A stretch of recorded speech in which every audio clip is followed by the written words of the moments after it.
उज्जैन के महाकाल की कहानी एक पौराणिक कथा जो काल से भी परे है। बहुत समय पहले की बात है।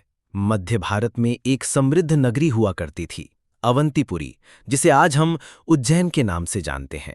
यह नगर धर्म, ज्ञान, शक्ति और भक्ति का केंद्र था। यहीं बहती थी पवित्र शिप्रा नदी और यहीं बसे थे भक्तों के स्वामी भगवान शिव अपने महाकाल रूप में। इस नगरी पर शासन करते थे राजा चंद्रसेन। वो एक वीर, न्यायप्रिय और अत्यंत धार्मिक राजा थे, लेकिन उनसे भी अधिक विशेष बात थी उनकी भक्ति। वो हर दिन एक दिव्य शिवलिंग की आराधना करते थे, जिसे उन्होंने अपने महल के एक विशेष कक्ष में स्थापित किया था। उस शिवलिंग से चमत्कारिक ऊर्जा निकलती थी, जो राजा को साहस, बुद्धि और आशीर्वाद प्रदान करती थी। राजा के इस शिवलिंग की चर्चा दूर दूर तक फैल गई। पड़ोसी राज्यों के राजा ईर्ष्या करने लगे। उन्हें ये विश्वास हो चला कि इस शक्ति के कारण ही चंद्रसेन इतना बलशाली और समृद्ध है, और तब उन्होंने मिलकर उज्जैन पर आक्रमण करने की योजना बनाई। राजा चंद्रसेन को इस षड्यंत्र की सूचना मिली, लेकिन वो विचलित नहीं हुए। उन्होंने अपना राजपाट मंत्री को सौंपा और स्वयं गहन तपस्या में लीन हो गए। उन्होंने शिव से कहा, हे भोलेनाथ, मेरी नगरी आपकी है, मेरी प्रजा आपकी संतान है, कृपया उनकी रक्षा कीजिए।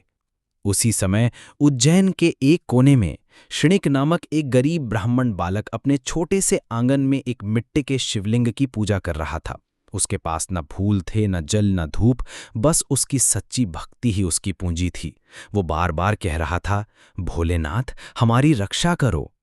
जैसे ही आक्रमण की रात आई, उज्जैन के चारों ओर दुश्मनों की सेना ने घेरा डाल लिया। नगर भय से कांप रहा था, पर राजा और क्षणिक दोनों भक्ति में अडिग थे। और फिर रात के अंधेरे में अचानक आकाश गड़गड़ाने लगा, बिजली चमकी, शिप्रा के किनारे एक तेज प्रकाश फूटा और उसमें प्रकट हुए महाकाल। वे शिव का ऐसा रौद्र रूप थे जिसे स्वयं काल भी नहीं छू सकता था। उनकी जटाओं में गंगा बह रही थी, आंखों में ज्वाला थी और हाथों में त्रिशूल चमक रहा था। महाकाल ने तांडव किया। उन्होंने शत्रु सेना को अपने त्रिशूल से भस्म कर दिया।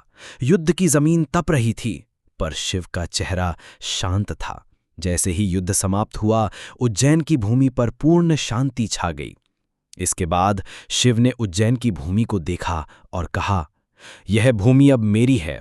मैं स्वयं इस स्थान पर निवास करूंगा, एक ज्योतिर्लिंग के रूप में, और काल भी मुझसे भय खाएगा। लोग मुझे यहां महाकाल कहकर पुकारेंगे।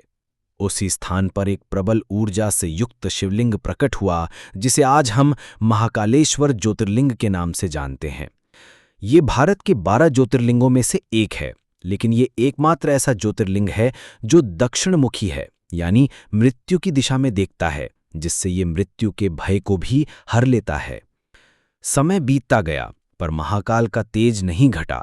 आज भी उज्जैन में रोज सुबह होती है, भस्म आरती से। तड़के 4 बजे अंधेरे में मंदिर खुलता है और भगवान महाकाल को चिता की भस्म से स्नान कराया जाता है। ये परंपरा बताती है कि मृत्यु भी महाकाल के अधीन है। यहाँ का मंदिर भी अद्भुत है। इसके 3 स्तर हैं। नीचे महाकालेश्वर, जो सबसे प्रमुख हैं, बीच में ओंकालेश्वर, जिनकी पूजा मध्य दिन में होती है, और ऊपर नागचंद्रेश्वर, जिनके दर्शन साल में केवल एक दिन नाग पंचमी पर ही होते हैं। आज उज्जैन का महाकाल मंदिर न सिर्फ एक मंदिर है, बल्कि एक विश्व स्तरीय तीर्थ स्थल बन गया है। हाल ही में बनाए गए महाकाल लोक में शिव की कथाओं, मूर्तियों, झीलों और भव्य गलियारों का निर्माण हुआ है, जो हर भक्त को आध्यात्मिकता के महासागर में डुबो देता है। लाखों भक्त प्रति